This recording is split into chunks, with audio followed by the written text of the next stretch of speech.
හරි මේ වෙද්දි පහුගිය වීඩියෝ ටික බලලා අපිට අවබෝධයක් තියෙනවා ෆෝ ලූප් එක කොහොමද වැඩ කරන්නේ. ඒකේ ලූප් වේරියබල් එකේ අගය වෙනස් වෙන්නේ කොහොමද? එතකොට ඒකෙන් මොන හරි දෙයක් කරගන්නේ කොහොමද කියන දේවල් දැන් දන්නවා අපි. ඉතින් මේ වීඩියෝ එකේදීත් අපි අපිට අවශ්‍ය මොනවා හරි වැඩ ටිකක් කරගන්න ෆෝ ලූප් එක කොහොමද එක එක වෙනස් ආකාරවලට භාවිතා කරන්නේ කියන එක බලමු. ඉතින් මම මුලින්ම ගන්නවා මෙහෙම එකක්. මට අවුට්පුට් එක විදියට ගන්න ඕන 2 4 6 8 10 12 14 ඔහොම ගිහිල්ලා 98 දක්වා. ඒ කියන්නේ 100 නැතුව 100ට අඩුවෙන් තියෙන ඉරට්ට සංඛ්‍යා. ඒ කියන්නේ 100ට අඩු ධන ඉරට්ට සංඛ්‍යා ටික තමයි මට ගන්න ඕනේ. ඉතින් මේක කොහොමද අපි ලූප් භාවිතා කරලා කරන්නේ? ඉතින් මේක එකම ආකාරයක් කියලා නැහැ. ඉතින් ඒක තමයි අපි මෙතෙන්දි බලන්නේ. මම ඉස්සෙල්ලම ගන්නවා මෙන්න මෙහෙම එකක්. බලන්න මම ලූප් බොඩි එක දාලා නැහැ මේකේ.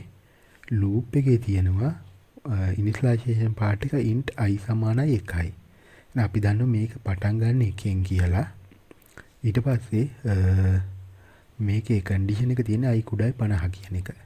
ඒ කියන්නේ මේ ලූප් එක වැඩ කරන්නේ i ගේ අගය 50ට අඩු නම් තමයි. i ගේ 50 වුණොත් මේ ලූප් එක නවතිනවා. ඊළඟට තියෙනවා ඉන්ක්‍රිමන්ට් කොටේ තියෙන i++ කියලා. ඒ කියන්නේ මොකද්ද? i ගේ එකින් එක වැඩි වෙනවා කියන එක. ඉතින් මේකේ බොඩි එකේ ගැන අපි නොහිතා මෙතනින් බැලුවොත් i එකෙන් පටන් ගත්තාම මොකද වෙන්නේ? එකින් එක වැඩි වෙනවා 2 3 4 5 6 ඔහොම 49ට එනවා. 49 දිත් වැඩ කරනවා. ඒ කියන්නේ ඒක 50 වෙනවා ඊළඟට අගය. නමුත් 50 දී කන්ඩිෂන් එක වරදින හින්දා ලූප් බොඩි එක ක්‍රියාත්මක වෙන්නේ නැහැ. එහෙනම් මේ ලූප් එක බොඩි එක ක්‍රියාත්මක වෙන්නේ 1 2 3 4 5 6 7 8 ඔය විදියට 49 දක්වා. ඉතින් එහෙම ලූප් එකකින් අපි කොහොමද අපිට අවශ්‍ය කරන ඔය උඩින් පෙන්නලා තියෙන ඉරට සංඛ්‍යා ටික අවුට්පුට් එක ගන්නෙ. ඉතින් ඒක කරන්න පුළුවන් කොහොමද? 2 4 6 8 කියලා ගන්න නම් මොකද 1 2 3 4 නේව දෙකෙන් ගුණ කරාම හරි. අපිට print කරන්න තියෙන්නේ i ගේ අගය දෙකෙන් ගුණ කරලා. ඒ කියන්නේ මම මෙතන මෙහෙම දැම්මා. මෙතන මම නිකන් දැම්මේ මොකද මේක print කරන්න ඕන කියන එක i ගුණ කළ දෙකෙන්. ඇත්තට මේක language එකේ ලියනකොට අපි මොකද කරන්න ඕනේ? C++ වල නම් අපි cout i ගුණ කිරීම දෙක දාන්න ඕන. Java වලින් කරනවා නම් system.out.print වල ඒ ඇතුලේ i ගුණ කිරීම දෙක දාන්න ඕන. ඉතින් කොහොම හරි එහෙම දැම්මාම මොකද වෙන්නේ? 1 නම් print වෙන්නේ 2, 2 නම් print වෙන්නේ 4, 3 නම් print වෙන්නේ 6.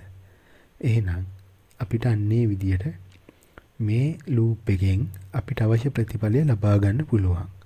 ලූප් එක තියෙන්නේ 1 ඉඳලා 2 3 4 5 කියන්නේ එකින් එක වැඩි වෙවි 49 දක්වා යන්න 50 දි වරදින්න.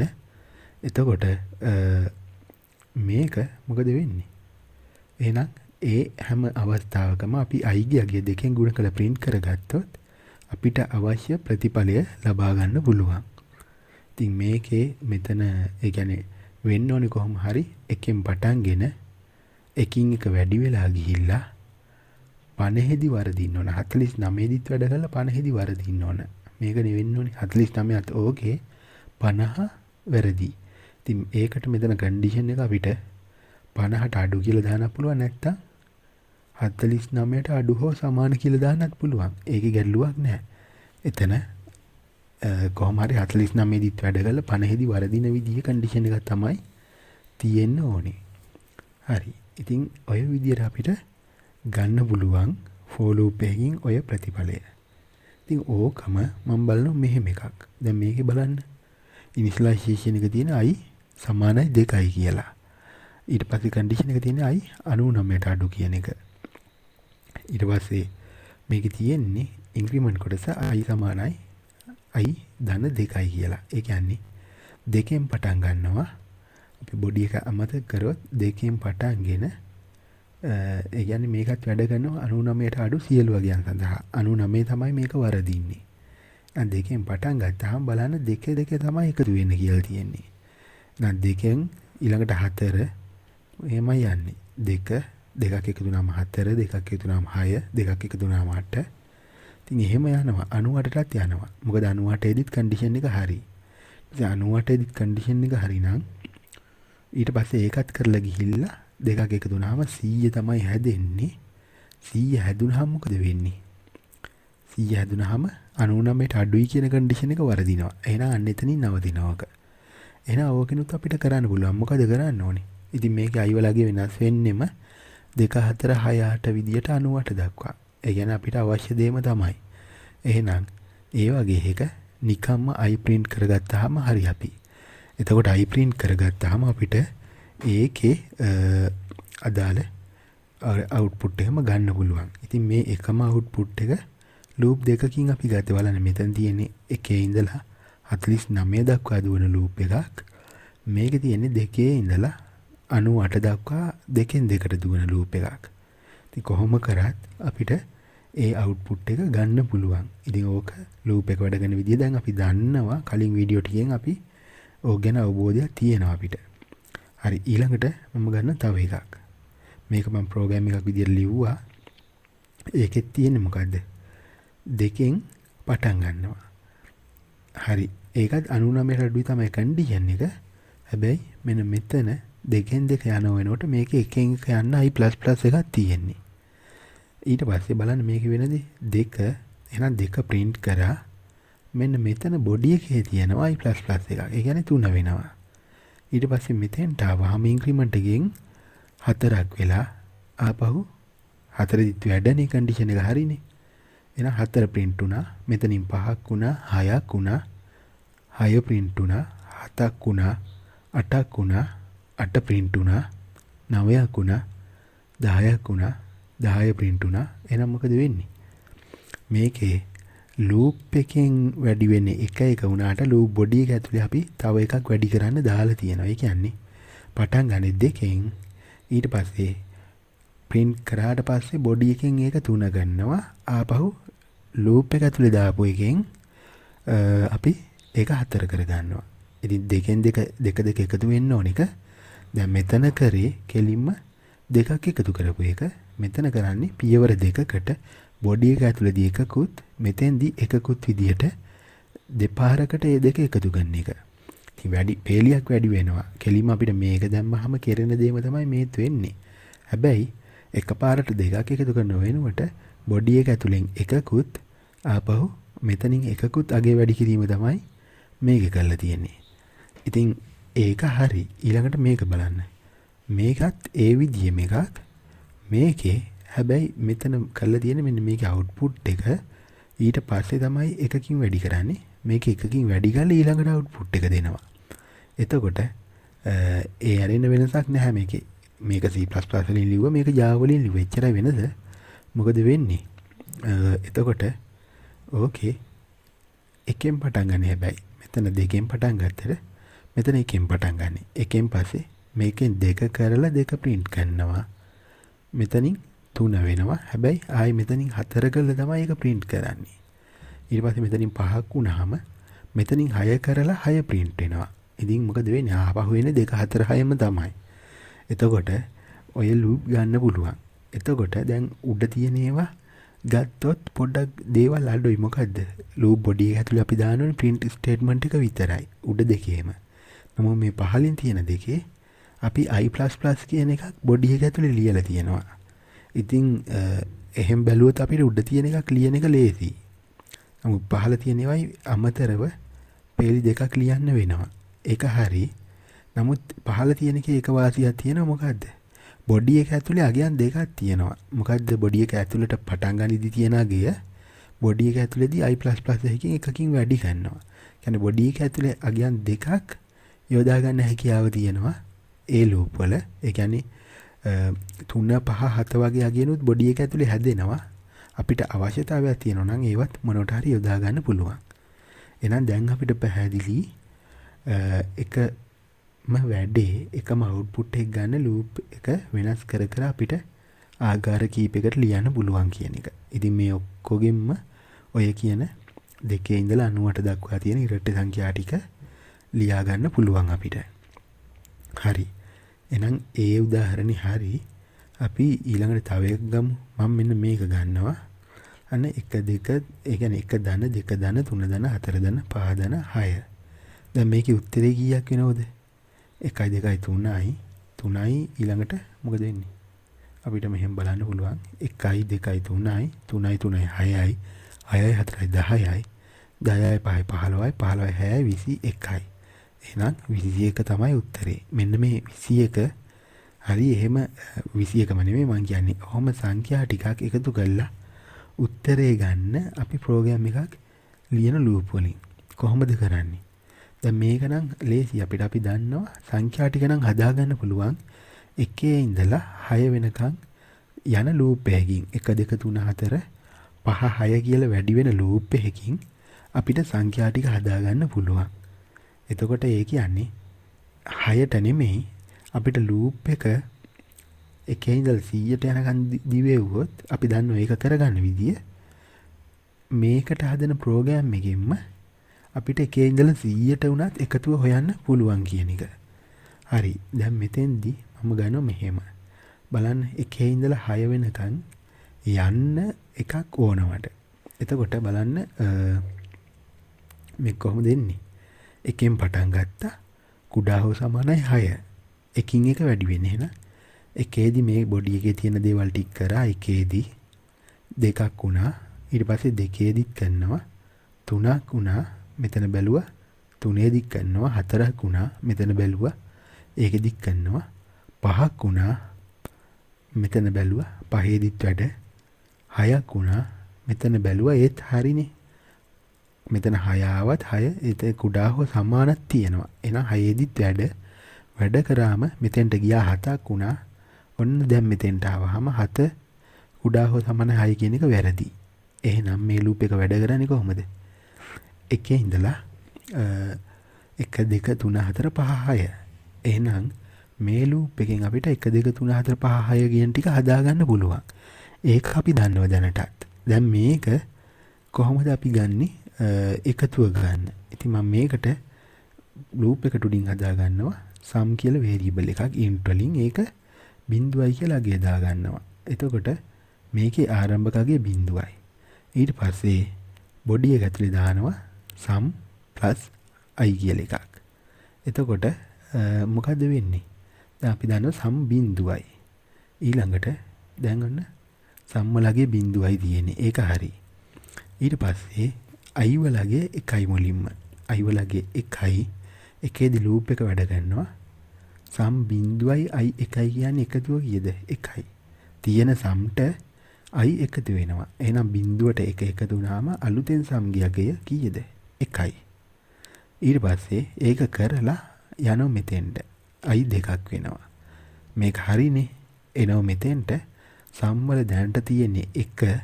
ඒකට i ගෙන් එන 2 අරගෙන 1 2 එකතු කරනවා. අලුතෙන් සම්ට හැදෙන අගය 3. ඊට පස්සේ මොකද වෙන්නේ? ඒ විදිහටම i 3ක් වෙනවා. i 3ේදී සම්ගේ 3ට තව 3ක් එකතු වෙනවා. i ගේ 3 එකතු වෙනවා. ඒ කියන්නේ සම් 6ක් වෙනවා. ඊළඟට i 4ක් වෙනවා. එහෙනම් සම්ගේ 6ට i ගේ 4 එකතු වුනහම සම්ගේ අගය 10ක් වෙනවා. ඊළඟට ආපහු ගන්න පුළුවන් i 5ක් වෙනවා. 5ේදී සම්ගේ 10ට i ගේ 5 එකතු වුණාම සම්ගේ අලුත් අගය 15ක් වෙනවා. ඊට පස්සේ i 6ක් වෙනවා. එතකොට සම්ගේ 15ට i ගේ 6 එකතු වෙලා සම්ගේ අලුත් අගය 21ක් වෙනවා. ඊට පස්සේ i 7ක් වෙනවා. එතෙන්දී කන්ඩිෂන් එක වරදිනවා. ලූප් එක තවත් වැඩ කරන්නේ නැහැ. දැන් ඔන්න ඔය වාර ටිකේදී ගිහිල්ලා ඉවර වෙද්දී ඔන්න 1 ඉඳලා 6 වෙනකන් එකතුව sum කියන එකේ හැදිලි ඉවරයි. එහෙනම් ඒක මේ විදියට මම Java වලින් මේක ලිව්වේ output එකක් විදියට sum output කරගන්නවා. එහෙනම් මේකේ program එකේ output එක එන්නේ මොකද්ද? මේ 21 කියන එක තමයි මේකේ output එක වෙන්නේ. එතකොට මොකද වෙන්නේ? ඇයි මොකද loop එක දුවලා අන්තිම වතාවට දුවදී ඒකේ අගය 21 හදා ගන්නවා sumට. 21 හදලා ඊට පස්සේ මෙතනින් 7න් ආයි කන්ඩිෂන් එකට ගියාම ඒක වැරදි. වැරදි නම් මේ ටික අතහැරලා දාලා ඊට පහලින් තියෙන එකට එනවා. ඒ කියන්නේ 21 සම්ගේ පවතින අගය print කරනවා. ඕක තමයි වෙන්නේ. හරි. දැන් ඕක අපිට පැහැදිලි. දැන් ඕකට කරපු දේම අපි මෙහෙම කරොත් මොකක් වෙයිද? ඒ කියන්නේ මෙතන මම මොකද කරලා තියෙන්නේ? මම මෙතන ලිව්වේ නම් C++ එකකින් C out එක. ඒකේ වැරද්දක් නැහැ. අපේ ලැන්ග්වේජ් එක අනුව මෙතන තියෙන්නේ බලන්න. මේකේ තියෙන්නේ සමානයි සම්දන i කියන එක. ඒ පේලිය තමයි ලූප් එක ඇතුලේ තියෙන්නේ. ඊට උඩින් තමයි sum variable එක හදාගෙන තියෙන්නේ. int sum සමානයි බිංදුවයි කියලා variable එක. දැන් මෙතන ඒක ලූප් එක ඇතුළට ගෙනත් තියෙනවා. මෙහෙම කරොත් මොකද වෙන්නේ? ඉතින් ඔහොම කරොත් ඕක ප්‍රෝග්‍රෑම් එක වැරදි කියලා අපි දන්නවා. මොකද මම ඊට කලින් වීඩියෝ එකක පැහැදිලි කරා. මොකද්ද? ලූප් එක ඇතුළේනේ මෙතන sum කියන එක හදන්නේ. ඒක හැදුවොත් ඒකේ sum කියන එක මේ ලූප් එක දුවනකන් තියෙනවා. ලූප් එක දිවල උරුණාට පස්සේ එතනින් එළියේ ඒක නැහැ. එහෙනම් එතනින් එළියේ මේක print කරන්න බෑ අපිට sum කියලා එකක්. මොකද ලූප් එක ඇතුළට සීමා වෙනවා ලූප් එක ඇතුලේ හැදෙන එකක්. මොකද ස්කෝප් එක කියලා මම ඕක කලින් වීඩියෝ එක කතා කරා. එහෙනම් ලූප් එක දුවලා ඉවර වෙද්දි මොකද වෙන්නේ? sum කියන එක ඉවරයි. එතනින් එළියේ පාවිච්චි කරන්න බෑ. මේක වැරදි ප්‍රෝග්‍රෑම් එකක්. එතකොට ඒක තියෙන ඔතන ගැටලුව. හරි. එහෙනම් මොකද වෙන්න ඕනේ? ඒක ඇතුලේ හැදුවොත් අපිට ඒක එළියට ගන්න බෑ. ඒක අපි දන්නවා. ලූප් එක ඇතුලේ හදන වේරියබල් එකක් එළියට ගන්න බෑ. ඉතින් ඒක හින්දා තමයි මම මෙතන ලූප් එකට කලින් එළිය මේක හදලා තියෙන්නේ. එළිය නම් එළියෙන් මේක ඇතුලේ පාවිච්චි කරලා ආපහු එළියෙත් මෙයා පවතිනවා. ඒ කියන්නේ සම් එළියේදී print කරගන්න පුළුවන්. ඕක ඉතින් අපි කලින් පැහැදිලි කරගත්තු දෙයක්. ඉතින් මේක එළියට ගන්න බැරි නම් අපිට out එක ඇතුළට දාන්න බැරිද? බැරි නෑ. මේ විදිහට out එක, ඒ කියන්නේ output ගන්න පේලිය මේ විදිහට එළියෙන් ලියන්න නැතුව loop එකෙන් පස්සේ යටින් ලියන්න නැතුව ඒකත් loop එක ඇතුළට දානවා. loop එක ඇතුළට දැම්මම මොකද වෙන්නේ? loop එක ඇතුළට දැම්මොත් දුවන හැම පාරකම සම්මුලගිය print වෙනවා. හරිද? එතකොට දැන් මෙන්න මේකේ ඇතුළට දැම්ම නම් මේ system out print එක මෙතෙන්ට දැම්ම නම් මොකද වෙන්නේ? මේකේ මේ 1 3 6 10 15 21 ඒ ඔක්කොම print වෙනවා. අන්තිමට 21 විතර print වෙන එක නෙමෙයි. හැබැයි එළිය තියෙද්දි loop එක දුවන සැරේට output එකක් දෙන්න කියලා නෑනේ. දුවල ඉවර වෙලා අන්තිමට හැදෙන output එක තමයි එළිය තියෙද්දි print වෙන්නේ 21 විතරක්. loop එක ඇතුලේ තියෙනකොට දුවන හැම වාරයකම එනවා. හැබැයි මෙතන තව වැරද්දක් තියෙනවා. මොකද්ද? මේකේ එනවා තමයි. හැබැයි මේකේ වුණත් අපි මේක int sum සමානයි බිංදුව උඩින් ලියන්න ඕනේ. ඇයි? දැන් ඇතුලේ හදලා ඇතුලේ පාවිච්චි කරන්න බැරිද? බැරි නෑ. ඇතුලේ හදලා ඇතුලේ පාවිච්චි කරන්න පුළුවන්. එහෙම වෙලාවට loop එක දුවන හැම වටේකටම මේ cout එකත් වැඩ කරන හින්දා sum වල අගය නම් print වෙනවා නිතරම. හැබැයි වෙන දේ තමයි මොකද්ද? අපි හිතුව මෙහෙම එකේදී හරි අපි දන්නවා 6 දක්වාම මේක වැඩ කියලා. 6ට වඩා වැඩි වුණොත් තමයි මේක වරදින්නේ. එහෙනම් එකේදී වැඩ, දෙකේදී වැඩ, තුනේදී වැඩ, හතරේදී වැඩ, පහේදීත් වැඩ, හයේදීත් වැඩ, හතේදී තමයි මේක වරදින්නේ කියලා අපි දන්නවා එකින් එක වැඩි වෙද්දී. එකේදී මෙන්න මේක හදාගත්තා එකතු කරා. එතකොට සම්මලගේ තියෙන බිංදුවයි i එකයි එකතු කරාම එකයි කියලා එනවා සම්ට. එහෙනම් එක තමයි මුලින්ම print වෙන්නේ. ඊට පස්සේ මෙතනින් දෙකක් වෙලා ආය ඇතුළට ආවහම ආයි සම් බිංදුවක් වෙනවා. අලුතෙන් හැදෙන්නේ. සම් බිංදුවක් වෙලා මොකද වෙන්නේ? ආයි බිංදුවයි දැන් තියෙන දෙකයි බිංදුවයි දෙකයි එකතු වුණාම දෙක. එහෙනම් මොකද වෙන්නේ? මේකේ සම් එක හැමතිස්සෙම දුවන සැරේට බිංදුව වෙන නිසා නිකම්ම i ගියගේ තමයි බිංදුවට එකතු වෙන්නේ. ඒ කියන්නේ print වෙන්නේත් i ගියගේ. එකතු වෙන්නේ නැහැ ඒකට. ඉතින් අන්නේ ගැටලුව තියෙනවා loop එක ඇතුළට ඔය අගය දෙන එක දැම්මොත්. එතකොට මොකද වෙන්නේ? අර loop එක දුවලා පටන් ගන්න හැමතිස්සෙම සම් බිංදුවක් කරලා තමයි පටන් ගන්නෙ. ඒක හරියන්නේ නැහැ. ඉතින් මෙතන තියෙන හරි ප්‍රෝග්‍රෑම් එක තමයි මෙන්න මේක. එහෙනම් දැන් අපිට අදහසක් තියෙනවා මේ ප්‍රෝග්‍රෑම් එක කොහොමද පාවිච්චි කරන්න කියන එක. අදාළ වේරියබල්, ඒ කියන්නේ ඔය වගේ එකතුවක් හදාගන්න නැත්නම් ඒ කියන්නේ ප්‍රෝග්‍රෑම් එක එක විදිහට වෙනස් කරලා අපිට අවුට්පුට් ගන්න පුළුවන් මොන විදිහටද කියන ගැන අවබෝධයක් දැන් අපිට තියෙනවා. එහෙමනම් මෙතනින් පස්සේ දේවල් අපි ඊළඟ වීඩියෝ එකේදී කතා කරමු.